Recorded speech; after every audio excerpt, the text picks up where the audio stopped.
નમસ્કાર મિત્રો, અમારી ગુજુગુરુજી યુટ્યુબ ચેનલમાં આપ સૌનું સ્વાગત છે। આજે મિત્રો સીટીએસ પોર્ટલમાં બાલવાટિકાની નવી એન્ટ્રી, ધોરણ 1માં નવી એન્ટ્રી, સાથે સાથે એન્ટ્રી સમયે આવતા અમુક પ્રશ્નો જે છે, વિદ્યાર્થીનું આધાર કાર્ડ ના હોય, બેંક ખાતા નંબર ના હોય, આ તમામ મુશ્કેલરૂપ પ્રશ્નોના સોલ્યુશન સાથે એન્ટ્રી કઈ રીતે કરવી તેની માહિતી મેળવીએ। તો સૌપ્રથમ આપણે એસએસએ વેબસાઇટમાં ચાઇલ્ડ ટ્રેકિંગ સિસ્ટમ ઓપન કરી લઈશું, જેમાં શાળાનું યુઝર નેમ અને ડાયસ કોડ એન્ટર કરી અને કેપ્સા કોડ એન્ટર કરી આપણે સહી લોગિન થઈશું। અહીં સુધીની પ્રોસેસ આપ સૌ જાણો છો। ઘણા બધા મિત્રોએ બાલવાટિકાની એન્ટ્રી પૂરી કરી છે। અમુક અડચણરૂપ પ્રશ્નરૂપ જે એન્ટ્રીઓ છે એ બાકી હશે, તો તેના સોલ્યુશન સાથે આજે જોઈએ। તો સૌપ્રથમ આપણે મેનેજ સ્ટુડન્ટ ઉપર ક્લિક કરશું। જો તમે બાલવાટિકામાં એન્ટ્રી કરવા માગતા હો તો અહીં બીવી બાલવાટિકા આપેલું છે તેના ઉપર ક્લિક કરશું। કોઈ શાળા એવી હશે કે જેને ડાયરેક્ટ ધોરણ 1માં એન્ટ્રી કરવાની થાય, તો ધોરણ 1 ઉપર ક્લિક કરશું। ધોરણ 1 ઉપર ક્લિક કરી અને અહીં બાળકનું જન્મ પ્રમાણપત્ર છે ત્યાંથી શરૂઆત કરશો એટલે સહી એન્ટ્રી થઈ શકશે। જે રીતના અહીં બાલવાટિકાની હું એન્ટ્રી કરું છું એ જ સેમ પ્રોસેસથી તમે સહી ધોરણ 1માં એ બાળકની એન્ટ્રી કરી શકશો। તો સૌપ્રથમ આપણે બાલવાટિકાનું એક બાળકની એન્ટ્રી કરીએ। તો શરૂઆતમાં પ્રશ્ન આવે છે કે બાળકનું જન્મ પ્રમાણપત્ર છે? હા। હવે મિત્રો અહીં જન્મ નોંધણી ક્રમાંક જેની નવી એન્ટ્રી થયેલી હશે તેમને જ અહીં લાગુ પડશે, બાકીના બાળકોનું છે એ જન્મ નોંધણી પ્રમાણ છે એ અપડેટ નહીં હોય તો લેતું નથી। પરંતુ તમારી પાસે જે જન્મ તારીખનો દાખલો હશે તેમાં જે નંબર આપેલો છે તે નાખી અને આપણે એન્ટ્રી કરવાની રહેશે। આગળ પ્રોસેસ જોઈએ તો જન્મનું વર્ષ સિલેક્ટ કરવાનું છે, ત્યારબાદ તેનો મહિનો અને જન્મ તારીખ, આટલી વસ્તુ છે એ અહીંથી સિલેક્ટ કરવાની આવે છે। ત્યારબાદ જાતિમાં સ્ત્રી કે પુરુષ ગેટ ડિટેલ કરશો તો અહીં જે જૂનો નંબર હોવાથી તે અપડેટ બતાવશે નહીં। હવે અહીં આપણે મેન્યુઅલી એને સિલેક્ટ કરશું। તો મેન્યુઅલી સિલેક્ટ કરવામાં સૌપ્રથમ આપણે છે એ રાજ્ય સિલેક્ટ કરશું, ત્યારબાદ જન્મ પ્રમાણપત્રનો જિલ્લો સિલેક્ટ કર્યા બાદ જન્મ પ્રમાણપત્રનો તાલુકો, પંચાયત એટલે કે તમારા ગામનું નામ સિલેક્ટ કરશું। આ તમામ વિગત છે એ મિત્રો આપણે છે એ મેન્યુઅલી સિલેક્ટ કરવાની રહેશે।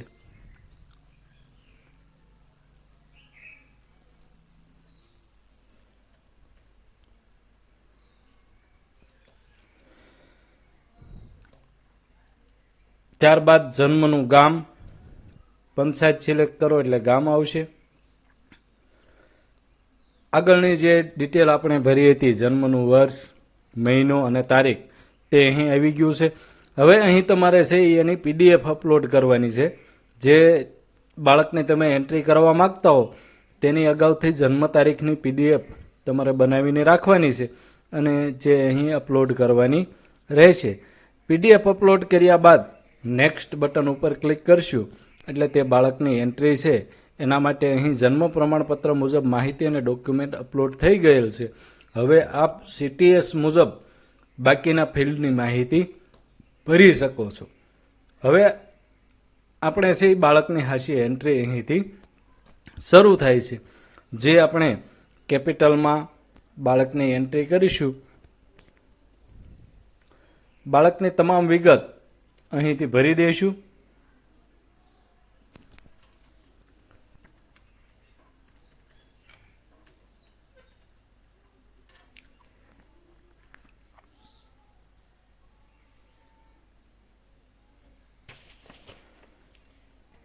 બાળકનું નામ, તેમના પિતાનું નામ અને માતાનું નામ, આ વિગત એક વખત જે તમે ભરશો તે આધાર કાર્ડ અને જન્મ તારીખના દાખલા મુજબ ખરાઈ કરીને ભરશું. જો આધાર કાર્ડ ના હોય તો પણ જન્મ તારીખના દાખલા મુજબ આપણે છે એ એક વખત ખરાઈ કરીને ભરશું, જેથી કરીને આપણે આગળ આધાર ડાયસ અને અપાર આઈડી આ બંને વસ્તુમાં તકલીફ ના પડે તે રીતના આપણે છે એ બાળકની એન્ટ્રી કરીશું. જન્મ તારીખ ઓટોમેટિક આવી જશે. શું બાળક દિવ્યાંગ છે? હા ના. જો દિવ્યાંગ હોય તો અહીં હા કરી અને આગળનું કોલમ આપણે ભરવાનું રહેશે. આટલી વિગત ભર્યા બાદ એડ સ્ટુડન્ટ ઉપર ક્લિક કરતાની સાથે CTS અંગેની તે બાળકની તમામ વિગતો છે એ અહીં ખુલી જશે, જેમાં આપણે સૌ પ્રથમ એના GR નંબર, પ્રવેશ નંબરની જરૂર પડશે. સૌ પ્રથમ આપણે બાળકનો GR નંબર એન્ટર કરી અને આગળ એન્ટ્રી કરશું. રોલ નંબર છે એ પણ તમારે આપી દેવાનો છે. આગળ હેબિટેશનમાં રૂરલ. આમ સ્ટેપ બાય સ્ટેપ આગળ છે એ આપણે ભરતા જઈશું. ઘર નંબર નહીં હોય તો ચાલશે. વસાહતનું એડ્રેસ છે એ અહીં નાખી દેવાનું રહેશે.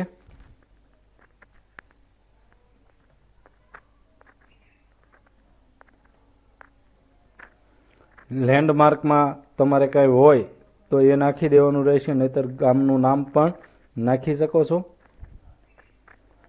એરિયા, વિસ્તારમાં પણ જે કોઈ વિસ્તાર લાગુ પડતો હોય બાળકનો તેની એન્ટ્રી કરશું. પિનકોડ નંબર, પિનકોડ નંબર છે એ તમારા ગામનો લાગુ પડતો પિનકોડ નંબર એન્ટર કરી અને બાળકની માતૃભાષા ખાસ સિલેક્ટ કરજો.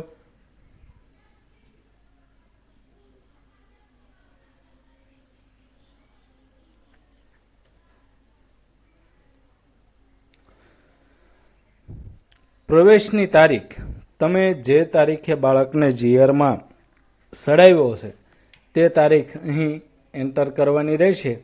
એટલે કે પ્રવેશની તારીખ આપણે એન્ટર કરી દઈશું. જાતિમાં ફરી વખત બોયસ કે ગર્લ્સ. સામાજિક જાતિ, સામાજિક જાતિ એડ કર્યા બાદ તેની પેટા જાતિ. આ તમામ વિગત છે મિત્રો તમારે આગળ સ્કોલરશિપની એન્ટ્રી વખતે પણ કામ આવશે. એટલે એક વખત છે એ ચોકસાઈપૂર્વક તમારે છે એ વિગત ભરવાની રહેશે. હવે અહીં બાળકનું આધાર કાર્ડ નથી તો 0 આપી દીધું છે, અથવા તો જે 12 અંકનો આધાર કાર્ડ છે તેની જગ્યાએ તમે છે એ 12 વખત 9 દબાવી અને પણ એન્ટ્રી કરી શકો છો. ત્યારબાદ જે કંઈ કોલમ હોય, વંચિત જૂથ ના, અભ્યાસ માટેનો વર્ગ એ, પૂર્વ પ્રાથમિકની સ્થિતિ તો આંગણવાડી.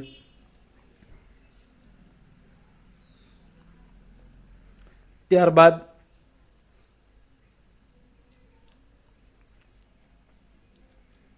સીધા 41 નંબરની કોલમમાં ASDની તપાસ કરવામાં આવેલી છે. હવે જે પાઠ્યપુસ્તકની વિગત છે ત્યાંથી આપણે છે એ હા કરશું તો આગળ છે એ તમામ વિગત એની આવી જશે. એ તમામ વિગત જેમ આપણે અગાઉ બાળકોને અપડેટ કર્યા હતા CTS પોર્ટલમાં એ જ રીતે અપડેટ કરી અને આગળની પ્રોસેસ છે એ પૂરી કરીશું.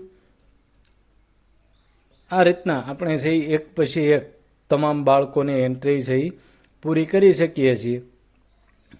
જ્યાં સુધી તમામ કોલમો ભરાશે નહીં ત્યાં સુધી આગળની પ્રોસેસ આપણે કરી શકશું નહીં. ખાસ કરીને 53 નંબરમાં મિત્રો, શું બાળક બેઘર છે તેમાં માતા પિતા સાથે પ્રતિભાશાળી બાળક હોય તો એ રાજ્ય કક્ષાએ પણ બાલવાટિકાની એન્ટ્રીમાં આપણે છે આ લાગુ પડતું નથી. એટલે તમામમાં ના કરી અને આગળ વધશું. હવે આવે છે પ્રશ્ન બેંક ખાતા નંબરનો. બેંક ખાતા નંબર આપણી પાસે નથી તો તેમાં પણ આપણે 0 એન્ટર કરશું. ત્યારબાદ વાલીનો મોબાઈલ નંબર આવે છે અને વાલીનો મોબાઈલ નંબર ખાસ એડ કરી દેવો મિત્રો, જેથી કરીને આપણને છે એ આગળ કામ આવે. પરંતુ વાલીનો મોબાઈલ નંબર એક નંબર આપણી પાસે હોય અને એની એન્ટ્રી કર્યા પછી અહીં અલ્ટરનેટ મોબાઈલ નંબર, વાલીનો બીજો વૈકલ્પિક નંબર માગવામાં આવે છે, જે આપણી પાસે હશે નહીં. તો એની જગ્યાએ મેં 10 વખત 9 એન્ટર કરી અને અહીંથી સેવ સ્ટુડન્ટ ઉપર ક્લિક આપ્યું છે તો કોઈ એક વિગત આપણી છે એ છૂટી જતી હોય તો ફરી વખત તે બાળકની એન્ટ્રી થશે નહીં. જે વસ્તુ બાકી છે ત્યાં આપણને છે એ ફરી વખત લઈ જવામાં આવશે. આમ તમામ વિગતો ફિલ કર્યા બાદ આપણે છે એ સેવ બટન ઉપર ક્લિક કરતાની સાથે તે બાળકની માહિતી છે એ સેવ કરી શકશું.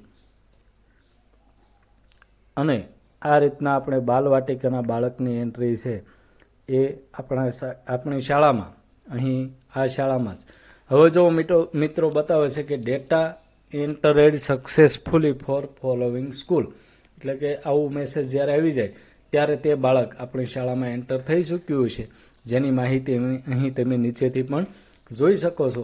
અહીં નીચે દરેક બાળકોના નામની એન્ટ્રી થઈ ચૂકી છે. આમ તમામ શાળા ઉપયોગી માહિતી લાઈવ જોવા માટે અને મુશ્કેલરૂપ પ્રશ્નોના સોલ્યુશન માટે અમારી ચેનલ સાથે જોડાવા માટે ચેનલને સબસ્ક્રાઈબ કરો. વિડીયો ગમે તો આગળ શેર કરો. આપ સૌનો ખૂબ ખૂબ આભાર.